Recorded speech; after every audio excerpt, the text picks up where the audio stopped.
All praise is due to Allah.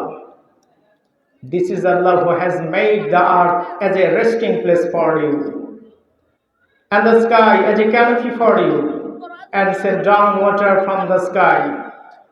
They are brought forth their wheat, fruits, and another sustenance provide for them.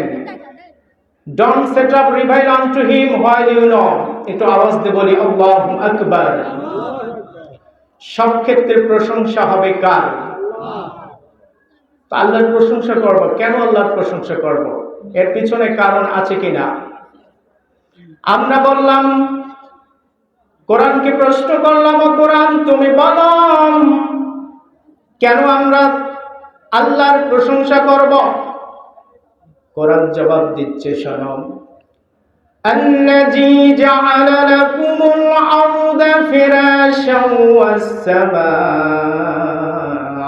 بناء وأنزل من السماء ماء فأخرج به من الثمرات رزقا لكم فلا تجعلوا لله أندادا وأنتم تعلمون।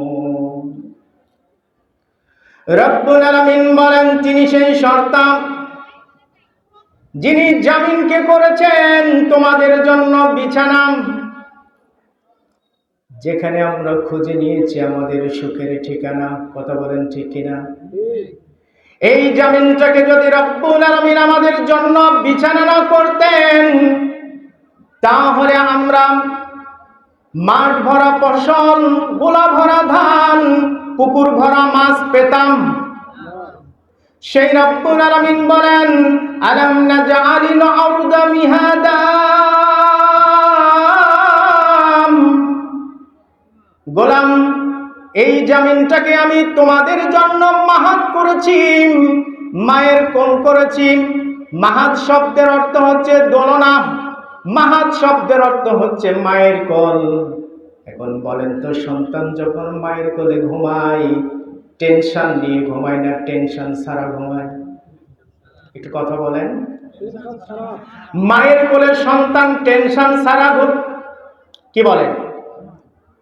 দোলনাতে সন্তানকে যখন শুয়ে দিয়ে আস্তে আস্তে দোল দেওয়া হয়, দেখবেন সন্তান পা ছড়তে ছড়তে, পা নাড়াতে নাড়াতে এক সময় ঘুমিয়ে পড়ে, ঠিক না? রব্বুল আলামিন বললেন, গোলাম এই জমিনটাকে আমি তোমাদের জন্য মায়ের কোল করেছি, মাহাত করে দিয়েছি, দোলনা করে দিয়েছি, যাতে এই জমিনের বুকে আল্লাহর বান্দারাম ফসল ফলাতে পারে। গোটা জমিন যদি পাহাড়ময় হয়ে যেত, উঁচু নিচু হয়ে যেত, বলেন তো এই জমিনের উপরে এই যে আপনারা মাঠের পর মাঠ, বিস্তৃত মাঠ জুড়ে আলু লাগিয়েছেন, সবুজের গালিচা বিছানোর মতো হয়েছে, জমিনটা যদি উঁচু নিচু হতো, বলেন তো এরকম ফসল ফলানো যেত? কত চমৎকার বাসা করেছেন, বাড়ি করেছেন, সূর্য অট্টালিকা করেছেন, ফ্ল্যাট করেছেন। এই জমিনটা যদি উঁচু নিচু হতো, কোন মানুষ এত চমৎকার বাড়ি করতে পারত? আল্লাহ রাব্বুল আলামিনের প্রশংসা কেন করব? এই প্রশংসা করার পিছনে কারণটা কি? রব্বুল আলামিন বললেন, আল্লাযী জাআলা লাকুমুল আরদা ফিরাশাও ওয়াস সামাআ বিনাআও ওয়া আনজালা মিনাস সামাই মাআন ফাআখরাজা বিহি মিনাস সামারাতি রিজকান লাকুম ফালা তাজআলু লিল্লাহি আনদাদাও ওয়া আনতুম তা'লামুন। ওই আকাশটাকে তোমাদের জন্য করেছি ছাদ, খুঁটিবিহীন নীল আকাশ, মাথার উপরে আকাশ রয়েছে। আপনারা এখানে প্রবীণ বিজ্ঞ অনেক বয়স্ক মানুষ রয়েছেন, এমনও মানুষ থাকতে পারেন যার বয়স 70-এর অধিক। এই 70 বছর ধরে আপনি এই জমিনে বসবাস করছেন। বলেন তো এই জমিনের বসবাসরত অবস্থায় মাথার উপর যে সুনীল আকাশ দেখছি, এই আকাশের কয়টা পিলার দেখেছেন?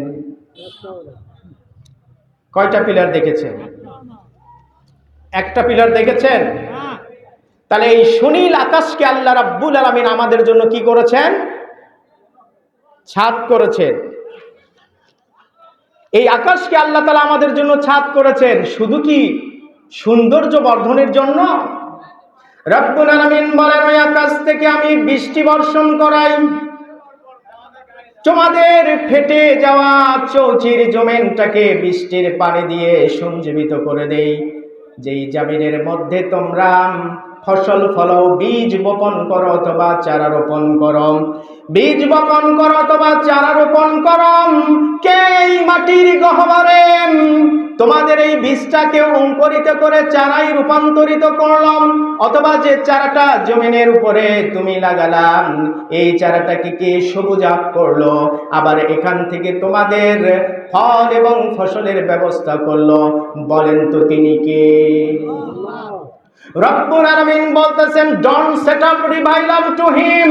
তুমি ভালো করেই জানো এই জমিনের গহ্বরে, এই অন্ধকারের ভিতরে কে তত্ত্বাবধান করে সামান্য একটা বীজ থেকে চারা, সেই চারা থেকে অসংখ্য ফসল ফলাদি ফল তোমাদের জন্য যিনি ব্যবস্থা করে দিয়েছেন, পৃথিবীর কোনো ডাক্তার, পৃথিবীর কোনো ইঞ্জিনিয়ারের ক্ষমতা নেই।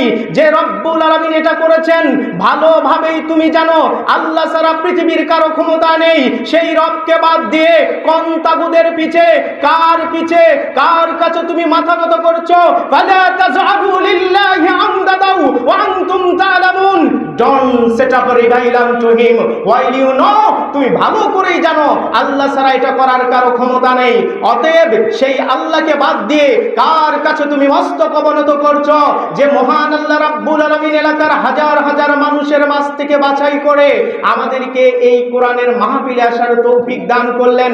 ওভারঅল ডুগি, তবলা, সেতারা, দুতারা, অক্টোপ্যাড, কিবোর্ড, খঞ্জর, বাঁশি, অল কাইন্ডস অফ এনজয়মেন্টাল ইনস্ট্রুমেন্ট সমৃদ্ধ অপসংস্কৃতির অনুষ্ঠান থেকে বাঁচিয়ে এই কোরআনের মাহফিলে আসার জন্য সৌভাগ্য দান করলেন। সেই রবের জন্য তার দেওয়া জবান দিয়ে সেই রবকে ধন্যবাদ জানানোর জন্য আমরা সকলেই পড়ছি আলহামদুলিল্লাহ।